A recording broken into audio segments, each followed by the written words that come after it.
नमस्कार साथियों, आप सभी का स्वागत है हमारे अपने इस YouTube चैनल ऑनलाइन नोटिफिकेशन में। दोस्तों, आज हम लेकर आए हैं पीएचडी का क्वेश्चन पेपर, वो भी यूनिवर्सिटी ऑफ हैदराबाद का। जी हाँ दोस्तों, आज हम आपके बीच उपस्थित हैं 2019 का क्वेश्चन पेपर को लेकर। क्या कुछ क्वेश्चन पेपर हैं, सबसे पहले इसकी जानकारी को पढ़ लें दोस्तों।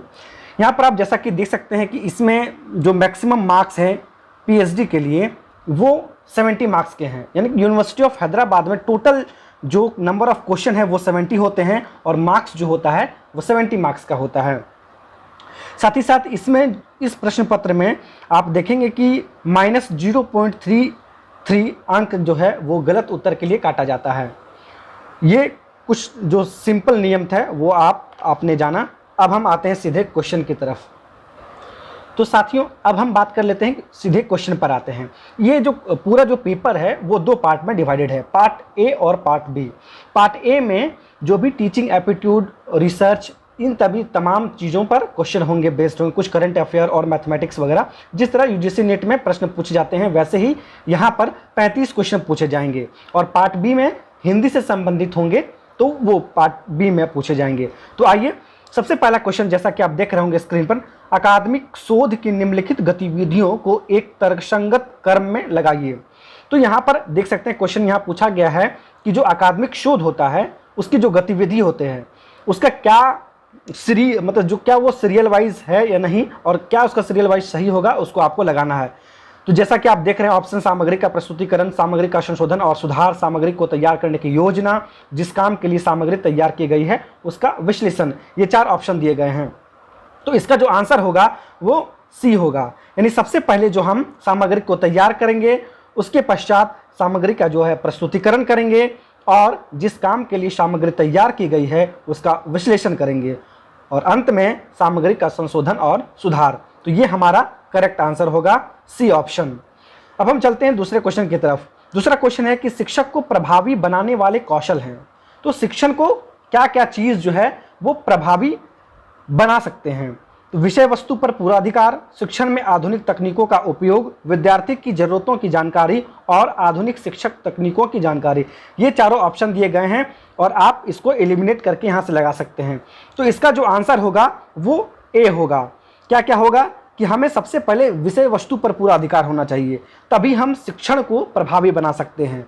दूसरा कि शिक्षा में आधुनिक तकनीकों का प्रयोग, जैसा कि आप देखते हैं कि लैब वगैरह जो होता है वो, या फिर नए नए जो टेक्नोलॉजी, जैसा आप देख रहे हैं कि कोरोना काल में भी जो हम लोग हैं वो ऑनलाइन तकनीकों के माध्यम से, चाहे वो गूगल ड्यू हो या तमाम जो भी ऑनलाइन प्लेटफॉर्म है उसका कहीं ना कहीं सहयोग ले रहे हैं। और तीसरा जो है वो है विद्यार्थियों की ज़रूरतों की जानकारी, उसे जो ज़रूरत चाहिए, जो जानकारी चाहिए वो देना। तो ये 3 जो मुख्य रूप से अगर हम देखें तो ये प्रभावी बनाने वाले कौशल है। तो इसका आंसर क्या हो जाएगा दोस्तों? इसका ए हो जाएगा। अब हम आते हैं कि तीसरा क्वेश्चन कि आधुनिक तकनीकों के उपयोग से शिक्षण कैसा हो जाता है।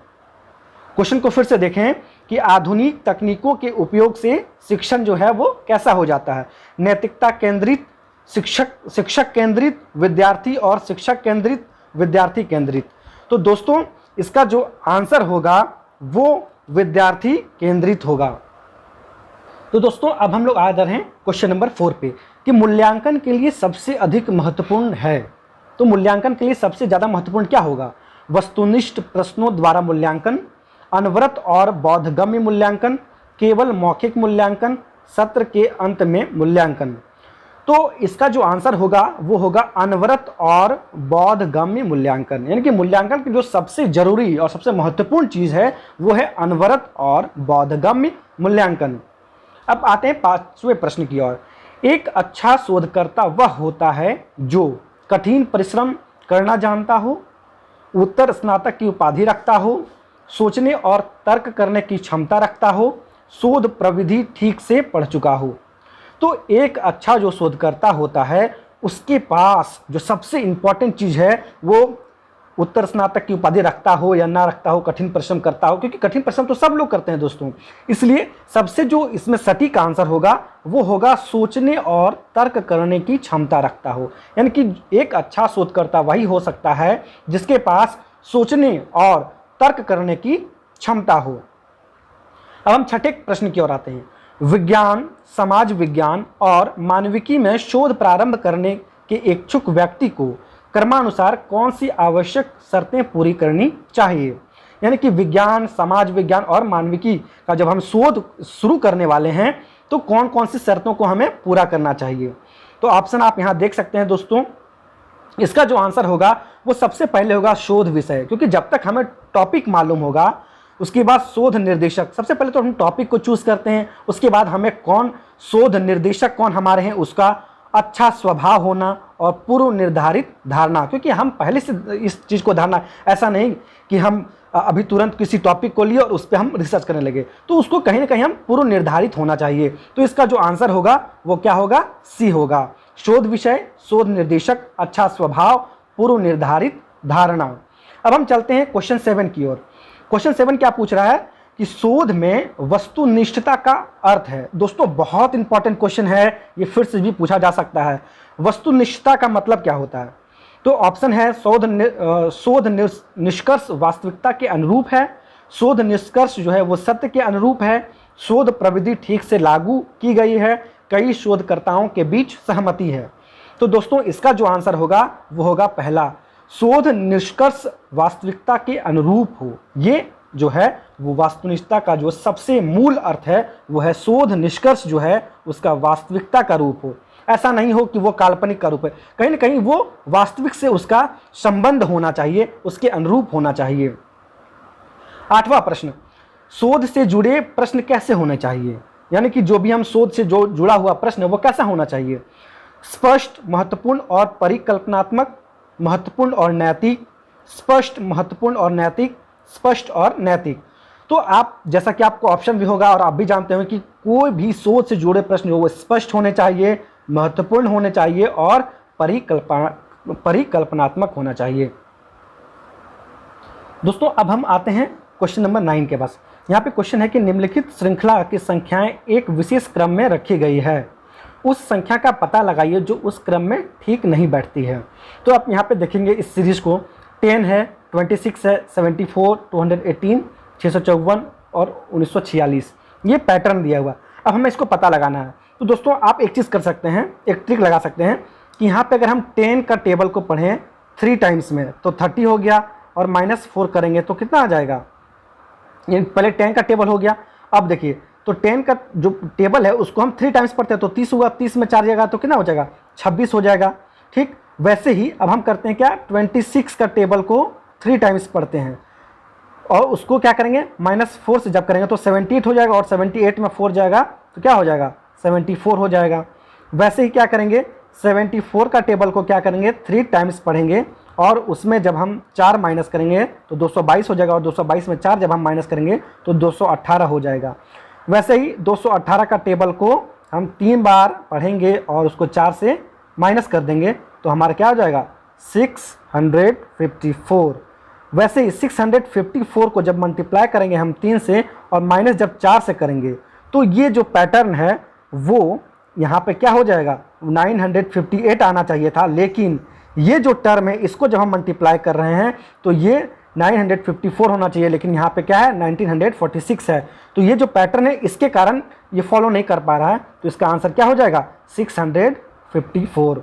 तो इसको आप अच्छे से ध्यान से देखेंगे, इस पे जो पैटर्न फॉलो कर रहा है ना दोस्तों, वो क्या कर रहा है? इंटू 3 -4, ये पैटर्न को फॉलो कर रहा है। आप इसे जरूर एक बार बना करके देख लें दोस्तों, बहुत इंपॉर्टेंट क्वेश्चन है। अब दोस्तों आते हैं क्वेश्चन नंबर 10 के ऊपर। यहाँ पे क्या है कि उस संख्या का पता लगाइए जो एक विशेष क्रम का उल्लंघन करती हो। तो आप देखिए 125 है, 127, 130, 35, 42, 153, 165। तो आप देखेंगे 125 में 2 जब करेंगे +2 करेंगे तो 127 हो जाएगा। इसमें +3 करेंगे, इसमें +5 करेंगे, इसमें क्या करेंगे? +7 करेंगे, इसमें क्या करेंगे? +11 कर रहे हैं। और लेकिन यहाँ पे क्या कर रहे हैं? आप देखिए सबका जो फैक्टर है, चाहे वो 2 हो, 3 हो, 5 हो, 7 हो या 11 हो, सब में क्या है कि सबका कॉमन फैक्टर या तो वो खुद से डिवाइड हो रहा है और या तो 1 से हो रहा है। वैसे 2, 3, 5, 7, 11, तो यहाँ पे क्या होना चाहिए? +13 होना चाहिए। तो होना चाहिए क्या? 160, यानी कि 166 होना चाहिए, लेकिन यहाँ क्या है? 165 है। तो इसमें जो होगा, ये जो क्रम को जो उल्लंघन कर रही है वो क्या है? 165। ये आपका आंसर हो जाएगा 10 का सी। दोस्तों अब हम आते हैं अगले प्रश्न की ओर। अगला क्रम क्या है, अगला जो प्रश्न है वो 11 नंबर, अगले क्रम का पता लगाइए। यहाँ पे क्या है, c = 3 दिया हुआ है, a = 6, g = 12, i = 24 और k = 48। अब देखिए यहाँ पे क्या है कि c का जो क्रम है वो 3 दिया है और c d e यानी कि 2 स्टेप के बाद क्या कर रहा है, वो 6 ले आ रहा है। वैसे ही ई एफ जी यानी कि 2 फिर यहाँ पे है यानी कि देखिए जो यहाँ पे 2 क्रम को छोड़ रहा है उसको उससे मल्टीप्लाई कर दे रहा है, तो 3 है और 2 का ये स्पेस है तो 3 × 2 6 हो गया, 6 है फिर 2 का अंतराल है तो 6 दूना 12 हो गया। वैसे ही जी एच तो यहाँ पे 2 हो गया तो यहाँ पे 12 हो गया। वैसे ही आई तो 12 दूना 24 हो गया, यहाँ पे फिर से 2, आई जे के हो गया तो यहाँ पर भी 2। वैसे ही के बाद क्या होगा, एल एम यानी कि एम 96 जो आपका ऑप्शन होगा वो आपका राइट आंसर होगा।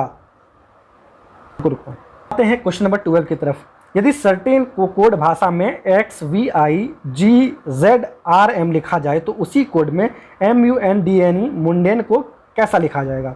देखिए दोस्तों यहाँ पे थोड़ा सा ध्यान देने वाली बात यह है कि सी ये कब आता है, ए बी यानी कि 2 वर्ड को शुरुआत से 2 लेटर्स को जब हम शुरुआत से काउंट करते हैं तो तीसरा लेटर क्या आता है, सी आता है यानी कि 2 लेटर के बाद। वैसे ही जब हम इस क्रम को देखेंगे एक्स कब आता है, जब हम वाई जेड यानी एक्स वाई जेड होता है तो 2 क्रम जो 2 क्रम है वो हम जब पीछे से ले रहे हैं। वैसे ही ई को लेकर के वी है तो ऐसे ही ये पैटर्न को फॉलो कर रहा है। वैसे M U N D N E तो एम का जो है वो पैटर्न कौन सा फॉलो करेगा, पहले एन आएगा फिर F M W Z M B, ये आपका आंसर बी होगा। आप इसको मिला लें दोस्तों और खुद से प्रैक्टिस करते जाएं क्योंकि अगर हम यहाँ पे अगर इसको समझाने लगे तो वीडियो बहुत लंबा हो जाएगा। आइए अब हम बात करते हैं, यदि किसी विशेष कोड की भाषा में पीट डारना का अर्थ है तुम अच्छे हो, डार टोक पा का अर्थ है अच्छा और बुरा, टीम ना टोक का अर्थ है वे बुरे हैं, तो उस भाषा में वे के लिए क्या कोड होगा। तो दोस्तों ना होगा, टोक होगा, पीट होगा या टीम होगा। दोस्तों आप इसको देखें एक बार फिर से दोबारा आप एक बार क्वेश्चन को पढ़ लेंगे पॉज करके कि यदि किसी विशेष कोड भाषा में पीट डार ना का अर्थ तुम अच्छे हो, टाक डार टोक पा का अर्थ अच्छा और बुरा, टीम ना टोक का अर्थ वे बुरे हैं, तो उस भाषा में वे के लिए क्या कोड होगा। आप इसको सॉल्व करें दोस्तों और आप पाएंगे इसका जो आंसर होगा वो होगा टीम। क्या होगा, वे का जो अर्थ होगा वो टीम होगा। दोस्तों अब देखिए कि 14 नंबर क्वेश्चन क्या है, असंगत ऑड संख्या का पता लगाइए। यहाँ पे क्वेश्चन में है 63, 23, 13 और 53, बहुत ही आसान क्वेश्चन है दोस्तों। असंगत देखिए 63 को अगर हम देखेंगे तो इसका फैक्टर 1 से ज़्यादा है क्योंकि 7 से भी एक डिविजिबल है और 9 से भी डिविजिबल है। 23 को देखेंगे तो इसका 1 और खुद 23 1 और इट सेल्फ फैक्टर है, 13 का भी वही है और 53 का भी है। तो यहाँ पे 63 एक ऐसा नंबर है जिसका 1 से ज़्यादा फैक्टर है, तो इसका आंसर क्या हो जाएगा, ए नंबर हो जाएगा। दोस्तों अब 15 नंबर क्वेश्चन आते हैं, यदि नाटक का संबंध निर्देशक से है तो पत्रिका का संबंध किससे होगा। बहुत ही आसान क्वेश्चन है दोस्तों, एक बार फिर से देख लें आप, यदि नाटक का संबंध निर्देशक से यानी कि कोई भी नाटक का संबंध जो है डायरेक्टर से है तो पत्रिका का संबंध जो है वो किससे होगा, संपादक से होगा दोस्तों। तो दोस्तों आज हम 15 क्वेश्चन ही सॉल्व कर रहे हैं दोस्तों। 15 के बाद जो है हम वो नेक्स्ट वीडियो में लाएंगे क्योंकि जो बहुत ज़्यादा एमबी का ये हो जाता है। तो दोस्तों 15 आज हमने 1 से लेके 15 क्वेश्चन किया। पीएचडी का जो है वो पेपर 1 एक तरह से कह लिए कि पीएचडी हिंदी का जो था वो सेक्शन ए को हम लोगों ने आज किया। हम नेक्स्ट वीडियो में 15 के बाद क्वेश्चन को सॉल्व करेंगे। आपका दिन शुभ हो, इन्हीं शुभकामनाओं एवं विश्वासों के साथ बहुत बहुत धन्यवाद।